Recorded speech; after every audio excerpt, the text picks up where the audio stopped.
ಪ್ರಿಯ ನಿರೀಕ್ಷಕರೇ ನಮಸ್ಕಾರ. ಬೀರ್ಬಲ್ನ ವಿಶೇಷ ಕಾರ್ಯಕ್ರಮಕ್ಕೆ ತಮ್ಮೆಲ್ಲರಿಗೂ ಕೂಡ ಆತ್ಮೀಯವಾದ ಸ್ವಾಗತ. ವೀಕ್ಷಕರೇ, ಹಾಲಲ್ಲಿ ಬೆರೆಸಿದ ವಿಷ ಹಾಗೂ ಜೊತೆಯಲ್ಲೇ ಇರುವ ಶತ್ರುಗಳು ಕಂಡುಹಿಡಿಯೋದು ತುಂಬಾ ಕಷ್ಟ. ಇತಿಹಾಸದಿಂದಲೂ ಜೊತೆಯಲ್ಲಿ ಇದ್ಕೊಂಡೇ ಪಿತೂರಿ ನಡೆಸಿದ ಎಷ್ಟೋ ಕಥೆಯನ್ನು ನಾವು ಕೇಳಿದ್ದೇವೆ. ಈ ದೇಶದ ಪ್ರಧಾನಿಗಳನ್ನ ಸ್ವತಃ ಅಂಗರಕ್ಷಕರೇ ಕೊಂದಿದ್ದು ಕೂಡ ಇದೆ. ಈಗಲೂ ಕೂಡ ಪ್ರಧಾನಿ ನರೇಂದ್ರ ಮೋದಿಯವರ ಆಪ್ತ ವಲಯದಲ್ಲಿ ಏನೋ ದೊಡ್ಡದಾಗಿ ನಡೀತಿದೆ ಅನ್ನೋ ಸುಳಿವು ಸಿಕ್ಕಿದೆ. ಆದರೆ ನರೇಂದ್ರ ಮೋದಿಯವರ ಗುಪ್ತಚರ ಜಾಲ ಎಷ್ಟು ಬಲವಾಗಿದೆ ಅಂದರೆ ಮಂತ್ರಿಗಳಷ್ಟೇ ಅಲ್ಲ, ಅವರ ಕೆಳಗೆ ಕೆಲಸ ಮಾಡುವಂತಹ IAS IPS ಅಧಿಕಾರಿಗಳು, ಡ್ರೈವರ್ಗಳು ಹಾಗೂ ಸಹಾಯಕರು ಏನು ಮಾಡ್ತಿದ್ದಾರೆ ಅನ್ನೋ ಪ್ರತಿ ಕ್ಷಣದ ಮಾಹಿತಿಯೂ ಕೂಡ PMO ಆಫೀಸ್ಗೆ ತಲುಪ್ತಾ ಇರುತ್ತೆ. ಇತ್ತೀಚೆಗೆ ಕೇಂದ್ರ ಪರಿಸರ ಸಚಿವ ಭೂಪೇಂದ್ರ ಯಾದವ್ ಅವರ ಕಚೇರಿಯಿಂದ 4 ಅತ್ಯಂತ ಭರವಸೆ ಅಧಿಕಾರಿಗಳನ್ನ ಯಾವುದೇ ಮುನ್ಸೂಚನೆ ಇಲ್ಲದೆ ಹಿಂದೂ ಮುಂದೆ ನೋಡದೆ ಕಿತ್ತೊಗೆಯಲಾಗುತ್ತೆ. ಇದು ಕೇವಲ ವರ್ಗಾವಣೆ ಅಲ್ಲ, ಇದು ಮೋದಿಜಿಯ ಹೊಸ ಸರ್ಜಿಕಲ್ ಸ್ಟ್ರೈಕ್. ಅಷ್ಟಕ್ಕೂ ಈ ಅಧಿಕಾರಿಗಳು ಅಂತಹದ್ದೇನು ತಪ್ಪು ಮಾಡಿದ್ರು? ಒಬ್ಬ ಪ್ರಭಾವಿ ಸಚಿವರ ಕುತ್ತಿಗೆಗೆ ಈ ಪ್ರಕರಣ ಬಂದು ನಿಲ್ಲುತ್ತಾ? ಈ ಎಲ್ಲ ರಹಸ್ಯವನ್ನ ಈಗ ಎಳೆಯಾಗಿ ನಿಮ್ಮ ಮುಂದೆ ಮುಚ್ಚಿಡ್ತೀವಿ. ವಿಡಿಯೋವನ್ನು ಕೊನೆವರೆಗೂ ಮಿಸ್ ಮಾಡದೆ ನೋಡಿ. ಇನ್ನೂ ಕೂಡ ನಮ್ಮ ಬೀರ್ಬಲ್ ಚಾನಲನ್ನು ಸಬ್ಸ್ಕ್ರೈಬ್ ಮಾಡಿಲ್ಲ ಅಂದರೆ ಈ ಕೂಡಲೇ ಸಬ್ಸ್ಕ್ರೈಬ್ ಮಾಡಿ ಹಾಗೂ ಬೆಲ್ ಐಕಾನನ್ನು ಕ್ಲಿಕ್ ಮಾಡಿ. ವೀಕ್ಷಕರೇ, ಜುಲೈ 3ನೇ ತಾರೀಕು ಒಂದು ದೊಡ್ಡ ಆದೇಶ ಪ್ರಧಾನಿಗಳ ಕಚೇರಿಯಿಂದ ಹೊರಬೀಳುತ್ತೆ. ಆ ಆದೇಶದಿಂದ ದೆಹಲಿಯ ಪವರ್ ಗ್ಯಾಲರಿಯಲ್ಲಿ ತುಂಬ ದೊಡ್ಡ ಮಟ್ಟದ ಸಂಚಲನ ಸೃಷ್ಟಿಯಾಗಿತ್ತು. ಮೋದಿಜಿಯ ಆ ಸರ್ಜಿಕಲ್ ಸ್ಟ್ರೈಕ್ಗೆ ಬಲಿಯಾಗಿದ್ದು 4 ಅಧಿಕಾರಿಗಳು. ಒಂದು ಅಮರ್ ಸಿಂಗ್, ಇವರು 2010ರ ಬ್ಯಾಚ್ನ IAS ಅಧಿಕಾರಿ ಮತ್ತು ಸಚಿವರ ಖಾಸಗಿ ಕಾರ್ಯದರ್ಶಿ, ಪ್ರೈವೇಟ್ ಸೆಕ್ರೆಟರಿ ಅಂತ ಹೇಳ್ಬೋದು. ಶೈಲೇಶ್ ಕುಮಾರ್ ಸಿಂಗ್, ಇವರು ಕೇಂದ್ರ ಸಚಿವಾಲಯ ಸೇವೆಯ ಅಂದರೆ CSS ಅಧಿಕಾರಿಯಾಗಿದ್ದು ಹೆಚ್ಚುವರಿ ಖಾಸಗಿ ಕಾರ್ಯದರ್ಶಿಯಾಗಿದ್ದರು. ಇನ್ನು 3ನೇವರು ಆಯುಷ್ ಶರಣ್ ಮತ್ತು 4ನೇವರು ಸಿದ್ಧಾರ್ಥ್ ಯಾದವ್. ಇವರಿಬ್ಬರು ಕೂಡ ರಾಜಕೀಯ ನೇಮಕಾತಿಗಳಾಗಿದ್ದರು, ಪೊಲಿಟಿಕಲ್ ಪೋಸ್ಟಿಂಗ್. ಅದರಲ್ಲೂ ಸಿದ್ಧಾರ್ಥ್ ಯಾದವ್ ಅವರು ಕಳೆದ 20ರಿಂದ 25 ವರ್ಷಗಳಿಂದ ಕೇಂದ್ರ ಸಚಿವ ಭೂಪೇಂದ್ರ ಯಾದವ್ ಅವರ ಜೊತೆಯಲ್ಲೇ ಇದ್ದರು. ಇಲ್ಲಿ ಆಘಾತಕಾರಿ ವಿಷಯ ಏನಂದರೆ ಸಿದ್ಧಾರ್ಥ್ ಮತ್ತು ಆಯುಷ್ ಅವರ ಸೇವೆಯನ್ನು ತಕ್ಷಣವೇ ಕೊನೆಗೊಳಿಸಲಾಗಿದೆ. ಅಂದರೆ ಟರ್ಮಿನೇಟ್ ಮಾಡಲಾಗಿದೆ, ಅವರನ್ನು ಕೆಲಸದಿಂದಲೇ ಕಿತ್ತೊಗೆಯಲಾಗಿದೆ. ಇನ್ನುಳಿದ 2 ಸರ್ಕಾರಿ ಅಧಿಕಾರಿಗಳನ್ನು ಅವರ ಮೂಲ ಇಲಾಖೆಗಳಿಗೆ ಅಂದರೆ ಲೈನ್ ಹಾಜರು ಮಾಡಲಾಗಿದೆ.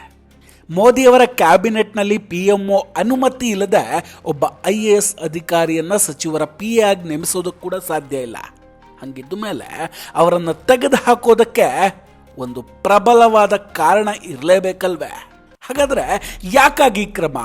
ಅಂತಹದ್ದೇನು ತಪ್ಪು ಮಾಡಿರ್ಬೋದು ಇವರು? ನೋಡಿ, ಈ ಅಧಿಕಾರಿಗಳನ್ನು ಯಾಕೆ ಕಿತ್ತೊಗೆಯಲಾಯಿತು ಅನ್ನೋ ಬಗ್ಗೆ ದೆಹಲಿಯ ರಾಜಕೀಯ ಪಡಸಾಲೆಯಲ್ಲಿ 3 ಮುಖ್ಯವಾದ ಚರ್ಚೆಗಳು ನಡೀತಾ ಇದೆ. ಮೊದಲನೇದು ಭ್ರಷ್ಟಾಚಾರದ ವಾಸನೆ. ಒಂದು ಕಾಲದಲ್ಲಿ ಪರಿಸರ ಸಚಿವಾಲಯವನ್ನು ಶಿಕ್ಷೆಯ ಪೋಸ್ಟಿಂಗ್ ಅಂತ ಹೇಳಲಾಗ್ತಿತ್ತು. ಅಂದರೆ ಏನಕ್ಕೂ ಬೇಡದೇ ಇರೋ ಇಲಾಖೆ ಇದು ಅಂತ. ಆದರೆ ಈಗ ಇದು ಹಾಲು ಕೊಡುವಂತಹ ಹಸು ಅಂತ ಹೇಳ್ಬೋದು. ಈ ಹಿಂದೆ ಕಾಂಗ್ರೆಸ್ ಅವಧಿಯಲ್ಲಿ ಜಯಂತಿ ನಟರಾಜನ್ ಟ್ಯಾಕ್ಸ್ ಅನ್ನೋ ವಿವಾದ ಕೇಳಿಬಂದಿತ್ತು. ಅಂದರೆ ಯಾವುದೇ ಪ್ರಾಜೆಕ್ಟ್ಗೆ ಅರಣ್ಯ ಇಲಾಖೆಯ ಕ್ಲಿಯರೆನ್ಸ್ ಬೇಕಾದರೆ ದೊಡ್ಡ ಮೊತ್ತದ ಹಣ ನೀಡಬೇಕಿತ್ತು. ಈಗ ಭೂಪೇಂದ್ರ ಯಾದವ್ ಅವರ ಈ 4 ಅಧಿಕಾರಿಗಳು ಇಂತಹ ಯಾವುದಾದ್ರೂ ಲೈಸನಿಂಗ್ ಅಥವಾ ಕಮಿಷನ್ ವ್ಯವಹಾರದಲ್ಲಿ ಭಾಗಿಯಾಗಿದ್ರಾ? ಈ ಸಂಶಯ ದಟ್ಟವಾಗಿ ಕಾಣ್ತಾ ಇದೆ. ಇನ್ನು 2ನೇ ಅನುಮಾನ, ಮಾಹಿತಿ ಸೋರಿಕೆ, ಇನ್ಫಾರ್ಮೇಶನ್ ಲೀಕ್. ಸರ್ಕಾರದ ಅತ್ಯಂತ ರಹಸ್ಯ ಮಾಹಿತಿಗಳು, ಬಹುಶಃ ಪಶ್ಚಿಮ ಬಂಗಾಳ ಚುನಾವಣೆಗೆ ಸಂಬಂಧಿಸಿದಂತಹ ಅಥವಾ ಪರಿಸರ ಇಲಾಖೆಯ ಸಂವೇದನಾಶೀಲ ವಿಷಯಗಳನ್ನು ಈ ಅಧಿಕಾರಿಗಳು ಹೊರಗೆ ಸೋರಿಕೆ ಮಾಡಿದ್ದಾರಾ? ನೋಡಿ, ಸರ್ಕಾರದ ಒಳಗಿನ ಸುದ್ದಿಗಳನ್ನು ಹೊರಗೆ ಹಾಕೋದು ಮೋದಿಯವರ ದೃಷ್ಟಿಯಲ್ಲಿ ಕ್ಷಮಿಸಲಾಗದಂತಹ ಅಪರಾಧ. ಸೊ ಈ ಕಾರಣ ಕೂಡ ಇರಬಹುದು. ಇನ್ನು 3ನೇದು ಗ್ರೇಟ್ ನಿಕೋಬಾರ್ ಯೋಜನೆ ಮತ್ತು ಅದಾನಿ ಸ್ಟ್ರೈಕ್. ಗ್ರೇಟ್ ನಿಕೋಬಾರ್ ದ್ವೀಪದಲ್ಲಿ ನಡೀತಾ ಇರುವಂತಹ ಬೃಹತ್ ಪೋರ್ಟ್ ಯೋಜನೆ ಈಗ ಇಡೀ ವಿಶ್ವದ ಕಣ್ಣಲ್ಲಿದೆ. ಈ ಯೋಜನೆಯಲ್ಲಿ ಅದಾನಿ ಗ್ರೂಪ್ನ ಹಿತಾಸಕ್ತಿಯೂ ಕೂಡ ಇದೆ ಅಂತ ಆರೋಪಗಳು ಕೂಡ ಮಾಡಲಾಗ್ತಾ ಇದೆ. ಈ ಯೋಜನೆಗೆ ಸಂಬಂಧಿಸಿದಂಗೆ ರಾಹುಲ್ ಗಾಂಧಿ ಅವರು ಈಗಾಗಲೇ ವಿಡಿಯೋ ಮಾಡಿ ಟೀಕೆಯನ್ನು ಕೂಡ ಮಾಡಿದ್ದಾರೆ. ಸೊ ಇಂತಹ ಪ್ರಾಜೆಕ್ಟ್ಗೆ ಸಂಬಂಧಿಸಿದಂಗೆ ಯಾವುದಾದ್ರೂ ಒಳಸಂಚು ಅಥವಾ ಮಾಹಿತಿಯ ಲೇವಾದೇವಿ ನಡೆದಿದೆಯಾ? ಇದು PMO ಕಣ್ಣು ಕೆಂಪಾಗೋದಕ್ಕೆ ಕಾರಣ ಆಗಿರಬಹುದಾ? ಅದಕ್ಕಾಗಿಯೇ ಈ ಕ್ರಮವನ್ನು ತೆಗೆದುಕೊಂಡಿರಬಹುದಾ? ಹಿಂಗೂ ಕೂಡ ಅನುಮಾನಗಳು ಹುಟ್ಟುಕೊಳ್ತಾ ಇದೆ. ವೀಕ್ಷಕರೇ, ಮೋದಿಜಿಯವರ ಕಾರ್ಯವೈಖರಿಯನ್ನು ಹತ್ತಿರದಿಂದ ನೋಡಿದವರಿಗೆ ಒಂದು ವಿಷಯ ಗೊತ್ತಾಗುತ್ತೆ. ಅವ್ರು ಯಾರನ್ನೂ ಕೂಡ ಸುಲಭವಾಗಿ ನಂಬೋದಿಲ್ಲ. ಕ್ಯೂಬಾದ ಫಿಡೆಲ್ ಕ್ಯಾಸ್ಟ್ರೋ ಅವರಂಗೆ ಮೋದಿಜಿ ಕೂಡ ತಮ್ಮ ಅಧಿಕೃತ ಗುಪ್ತಚರ ಸಂಸ್ಥೆಯನ್ನು ಮೀರಿ ತನ್ನದೇ ಆದಂತಹ ಒಂದು ರಹಸ್ಯ ಮಾಹಿತಿ ಜಾಲವನ್ನು ಹೊಂದಿದ್ದಾರೆ ಅಂತ ಹೇಳಲಾಗುತ್ತೆ. ರಾಷ್ಟ್ರೀಯ ಭದ್ರತಾ ಸಲಹೆಗಾರ ಅಜಿತ್ ದೋವಲ್ ಅವರು ಮೋದಿಜಿಯವರ ಕಣ್ಣು ಮತ್ತು ಕಿವಿಯಂಗೆ ಕೆಲಸ ಮಾಡ್ತಾ ಇರ್ತಾರೆ.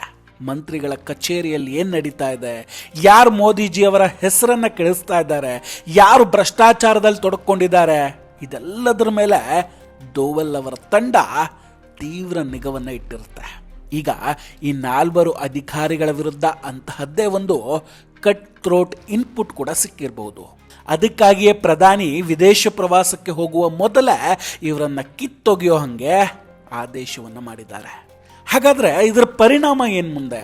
ನೋಡಿ, ಈ ಘಟನೆ ಕೇವಲ ಅಧಿಕಾರಿಗಳಿಗೆ ಸೀಮಿತ ಆಗಿಲ್ಲ ವೀಕ್ಷಕರೇ. ಇದರ ಬಿಸಿ ಸಚಿವ ಭೂಪೇಂದ್ರ ಯಾದವ್ ಅವರಿಗೂ ಕೂಡ ತಟ್ಟುವಂತಹ ಸಾಧ್ಯತೆ ಇದೆ. ಮುಂದಿನ ಸಂಪುಟ ಪುನರ್ರಚನೆಯಲ್ಲಿ, ಕ್ಯಾಬಿನೆಟ್ ರೀಶಫಲ್ನಲ್ಲಿ ಅವರ ಖಾತೆ ಕೂಡ ಬದಲಾಗಬಹುದು, ಅಥವಾ ಅವರನ್ನು ವಾಪಸ್ ಪಕ್ಷದ ಸಂಘಟನೆಗೆ ಅಂತ ಕಳಿಸಬಹುದು ಅನ್ನೋ ಚರ್ಚೆ ನಡೀತಾ ಇದೆ. ಅದೇ ರೀತಿ ಶಿಕ್ಷಣ ಸಚಿವ ಧರ್ಮೇಂದ್ರ ಪ್ರಧಾನ್ ಅವರ ಮೇಲೆ ಕೂಡ ಈಗ ಒತ್ತಡ ಹೆಚ್ಚಾಗಿದೆ. ನೀಟ್ ಪೇಪರ್ ಸೋರಿಕೆ ಪ್ರಕರಣದಿಂದ ಅವರ ಇಲಾಖೆಯ ಮೇಲೆ ಕಪ್ಪು ಚುಕ್ಕೆ ಬಿದ್ದಿದೆ ಈಗಾಗಲೇ. ಮೋದಿಜಿ ಇಂತಹ ಗಂಭೀರ ವೈಫಲ್ಯಗಳನ್ನು ಖಂಡಿತ ಸಹಿಸೋದಿಲ್ಲ. ಈ ಹಿಂದೆ ಗುಜರಾತ್ ಮತ್ತು ಹರಿಯಾಣದಲ್ಲಿ ಇಡೀ ಸಂಪುಟವನ್ನೇ ಬದಲಿಸಿದಂತಹ ಇತಿಹಾಸ ಮೋದಿ ಅವರಿಗಿದೆ. ಈಗ ದೆಹಲಿಯಲ್ಲಿ ಅಂತಹದ್ದೇ ಒಂದು ದೊಡ್ಡ ಬದಲಾವಣೆಯ ಮುನ್ಸೂಚನೆ ಸಿಗ್ತಾ ಇದೆ. ಒಟ್ಟಾರೆ ಈ ಪ್ರಕರಣದಿಂದ ಒಂದು ವಿಷಯ ಸ್ಪಷ್ಟ ಆಗುತ್ತೆ ವೀಕ್ಷಕರೇ, ಮೋದಿಜಿ ಅವರ 3.0 ಸರ್ಕಾರದಲ್ಲಿ ತಪ್ಪು ಮಾಡಿದವರಿಗೆ ಖಂಡಿತ ಜಾಗ ಇಲ್ಲ. ಅದು ಸಚಿವರೇ ಆಗಿರಲಿ ಅಥವಾ ಅವರ ಆಪ್ತ ಅಧಿಕಾರಿಗಳೇ ಇರಲಿ. PMO ದೃಷ್ಟಿಯಲ್ಲಿ ತಪ್ಪಿಕೊಂಡು ಬಂದರೆ ಕ್ಷಣ ಮಾತ್ರದಲ್ಲಿ ಶಿಕ್ಷೆ ಕಟ್ಟಿಟ್ಟು ಬುತ್ತಿ. ಅಂದಹಾಗೆ ಈ ಸೀಕ್ರೆಟ್ ಫೈಲ್ನಿಂದ ಹೊರಬಿದ್ದಂತಹ ಮಾಹಿತಿಗಳು ಕೇವಲ ಮಂಜುಗಡ್ಡೆಯ ಒಂದು ತುದಿ ಮಾತ್ರ ಆಗಿರಬಹುದು. ಮುಂದಿನ ದಿನದಲ್ಲಿ ಇನ್ಯಾರ ತಲೆದಂಡ ಆಗುತ್ತೆ ಅನ್ನೋದನ್ನು ಕಾದು ನೋಡಬೇಕಾಗಿದೆ. ವೀಕ್ಷಕರ, ಇದೆಲ್ಲದರ ಬಗ್ಗೆ ನಿಮ್ಮ ಅಭಿಪ್ರಾಯ ಏನು? ದಯವಿಟ್ಟು ಕಮೆಂಟ್ ಮಾಡಿ ತಿಳಿಸಿ. ನಾವು ಕೊಟ್ಟಂತಹ ಮಾಹಿತಿಗಳು ನಿಮಗಿಷ್ಟ ಆಗಿದ್ದರೆ ವಿಡಿಯೋವನ್ನು ಲೈಕ್ ಮಾಡಿ ಹಾಗೂ ಶೇರ್ ಮಾಡಿ. ಇನ್ನೂ ಕೂಡ ನಮ್ಮ ಬೀರ್ಬಲ್ ಚಾನಲನ್ನು ಸಬ್ಸ್ಕ್ರೈಬ್ ಮಾಡಿಲ್ಲ ಅಂದರೆ ಈ ಕೂಡಲೇ ಸಬ್ಸ್ಕ್ರೈಬ್ ಮಾಡಿ ಹಾಗೂ ಬೆಲ್ ಐಕಾನನ್ನು ಕ್ಲಿಕ್ ಮಾಡಿ. ನಮಸ್ಕಾರ, ಟೇಕ್ ಕೇರ್ ಆ್ಯಂಡ್ ಬಾಯ್. ಮತ್ತೆ ಭೇಟಿಯಾಗೋಣ. ಜೈ ಹಿಂದ್.